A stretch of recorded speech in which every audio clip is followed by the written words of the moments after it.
Years, I'm proud of my state. I love my state. It's filled with wonderful people. But let's face it, it leans pretty hard politically the other way. It's the land of McCarthy.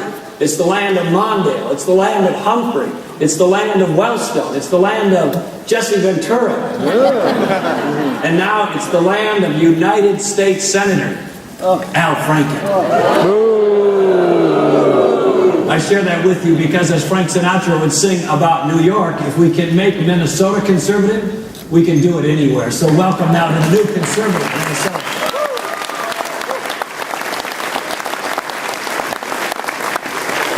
Now, I should admit this, but some years ago when my daughters Anna and Mara were much younger, Mary and I took them over to the Wisconsin Dells. I should admit it because as a Minnesota public official, you know, we got a vacation in Minnesota. But the Wisconsin Dells are like the Wisconsin Riviera. They got these great water slides and water parks. It was early August. A heat wave had rolled through the upper Midwest, and we were driving from the Wisconsin Dells back to Minneapolis in my little Dodge Stratus, Mary and me in the front seat, the girls in the back. And of course, those of you who've been on long car rides know how this goes with young kids. So about an hour into the trip, they're bored. They're throwing juice boxes at each other and pulling each other's hair and elbowing each other in the ribs and all that. And pretty soon the tempers in the car were matching the temperatures outside. So we pull into a gas station and I'm pumping gas into my car. I got the doors open to get some air in the car, and I'm grinding my teeth murmuring about these misbehaving kids and how awful their behavior is on that day. And this guy's pumping gas right next to me. He's kind of looking over at me and looking over at the car. He kind of senses there's some tension in my family. And he looks at me and our eyes kind of meet at the gas pump. And he says, "Oh, I wish I had 2 kids." And I thought, Pawlenty, you jerk. I mean, here you have these cherubs, these gifts from God, and this poor sap, he doesn't have any of that. And I said, "Well, I'm sorry, sir, you don't have kids?" He says, "No, I got 5 kids. I wish I had 2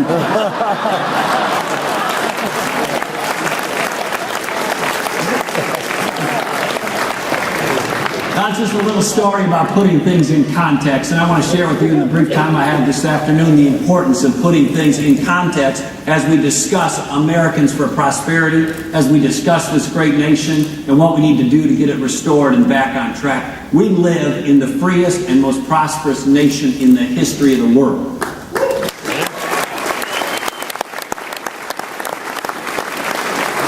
There are no people anywhere ever that have it as good or better than we have in the United States in these modern times. So as we chart our course forward, it's important for us to step back for a minute and just reflect those things that made this nation great. We're not the greatest nation in the world because we're the biggest demographically. We're not. We're not the greatest nation in the world because we're the cheapest, although we got to be more competitive. We're not the cheapest. We're the greatest nation in the world because we're the freest. And when people are free, they have the ability to dream their version of the American dream. They have their ability to associate with whoever they like in freedom. They have the ability to worship as they see fit. They have the ability to invent, to innovate, to take risks, to say, I can build something, I can do it better, I can do it faster, I can do it first, I can help. But when government comes into our lives, as they often do, and discourages that freedom, things change. Now, people sometimes say, look, our freedoms are mostly challenged by some external force, and that can certainly happen, and we should be vigilant about that. But just as often, in fact, more often, at some local unit of government, state or federal level of government, government crowds into our lives and takes over one more increment of space that previously was reserved for families, or previously was reserved for community or neighborhoods, or was previously reserved for entrepreneurs and free markets and the people who get involved in the competitive aspect of business, or they push out areas of philanthropy or charity or individual acts that were previously not suffocated by the government. But when they push into our lives to this degree, and it happens so incrementally, sometimes we don't even notice, they not only run their budgets up through the roof, they not only expand their footprint, but they do something else that is equally corrosive to our country. They weigh down and they discourage the American spirit.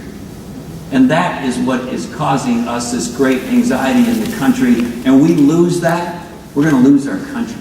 We have within us the greatness of America. Our greatness as a country doesn't come from our government, it comes from our people. And our people have had this extraordinary can-do spirit. I can do it. I can help. I can do acts of generosity and kindness and love. I can start something. I can grow something. I can create something. I can deploy capital, take risks, build something, provide jobs. That kind of American spirit is unique. We shouldn't take it for granted. It's not some throwaway line by a politician to talk about freedom. It's what separates us from most other cultures throughout most of the rest of the world, throughout most of time. And we're allowing the government to slowly suffocate it. And for those of us in this room and rooms like it all across this country, it's past the hour to stand up and fight back. So that's what Mary and I are doing with our lives and all our time these days, and I'm glad you're here as well. And I want to talk to you just about two things. One is getting our financial house in order, and one is getting prosperity restored in this nation. I know there are many other issues, but these things are right in front of us, and they're paramount in these times. As we gather here this afternoon, know that our United States federal government spends $40,000 a second it doesn't have. In an hour, that's $144 million that they don't have. Every hour, every day, 7 days a week, every month. $144 million an hour that they don't have. They take in about $2.2 trillion a year in revenue, and they spend $3.7 trillion. It is out of control.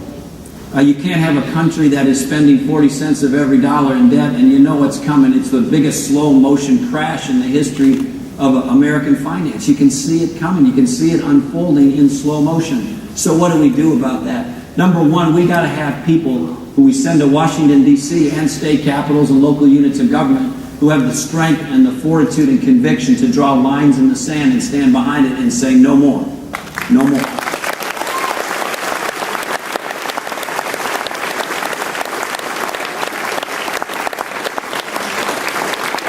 So we have to go to places like Iowa and say there's no more sacred cows anymore. We're going to phase out the ethanol subsidies.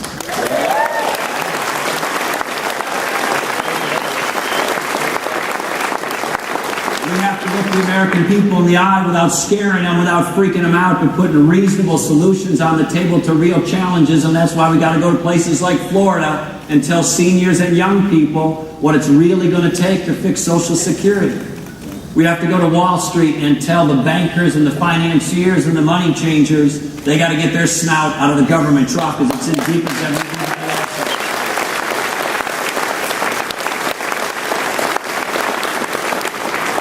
We got to go to the public employee unions and say you can't be getting a better deal and paying benefits than the people who are paying the bill, the taxpayers. That's right.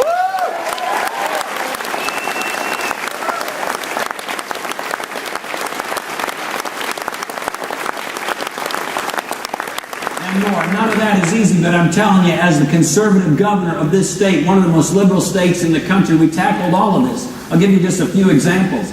I set a record for vetoes, as was mentioned. I shut down government, the first government shutdown in 150 years of my state history over tax and spending matters. And then I did something called executive on allotment in Minnesota. The governor, in times of debt and crisis, can take money out of the budget. I took more out in my 8 years using unallotment authority, my 8 years, than all the 142 years worth of governors combined previously.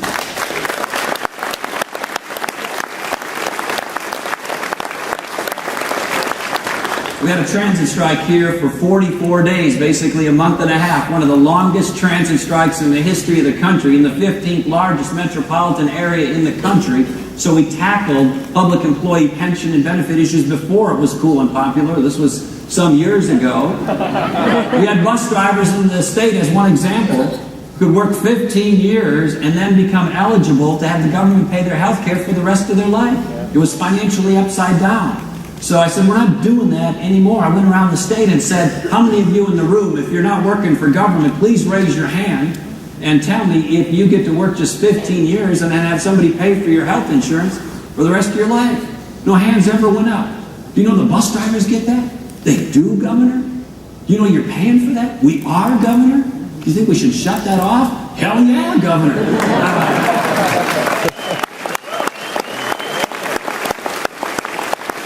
So 44 days worth. I had people standing outside my bedroom window with signs, Pawlenty is a weapon of mass transit destruction. But we got it fixed.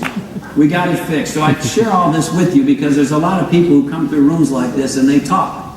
I'm not going to say many of the same things about cutting taxes and holding the line on spending and reforming schools through accountability and choice and market-based, not government-based health care reform. And by the way, if we're going to have a political charge against Barack Obama about health care reform, we better do it with somebody who's not a co-conspirator in the charge.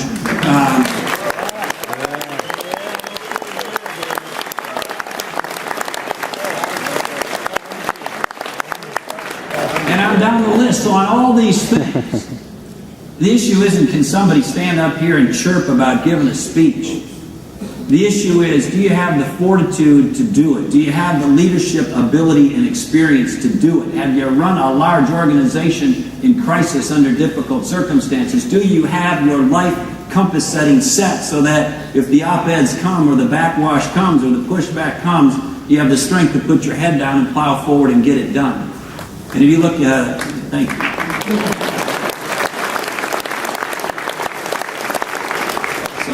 That you'll keep that in mind. And there's the Cato Institute gave 4 governors the last 2 years in A grade, and they're tough graders. It's a libertarian leaning think tank. And there's I was one of the 4. One was Louisiana, one was South Carolina, one was West Virginia. Now, if you looked at those states as a predictor of the pattern, and then you had to fill in the 4th as the blank, if you knew the first 3 were Louisiana, West Virginia, and South Carolina, I don't think you'd add Minnesota next on the list. But we did. Now I want to just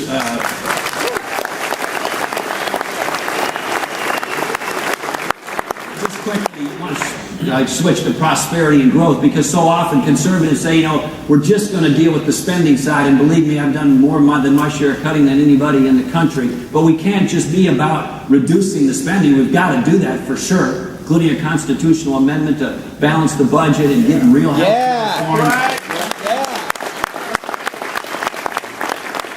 Well, we got to get this economy growing. So I had a proposal not long ago to say, let's get the economy growing at not some anemic, ridiculous, apologetic level of 1 or 2%. Let's set the bar at 5%. Let's set the bar at 5%. And some of my critics said, well, that's ridiculous. It's too high. Well, if China can have 5% growth, and India can have 5% growth, and Brazil can have 5% growth, the United States of America can have 5%.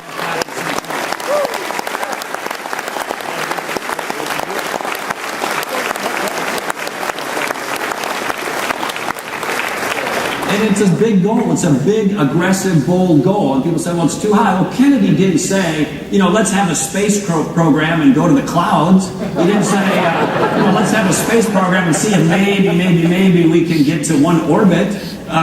He said, let's have a space program and put a man on the moon. And so we need to have this kind of growth. But to do that, here's what we need to do. Let's cut that corporate tax rate and business tax rate from 35% to 15%. Yeah.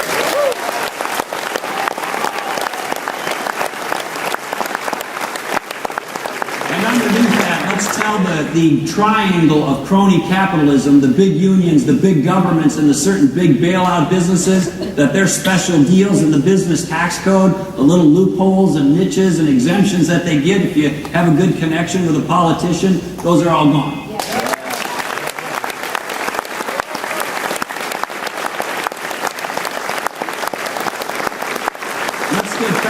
America, where businesses have to connect and have their success depend on being connected to consumers, not connected to members of Congress.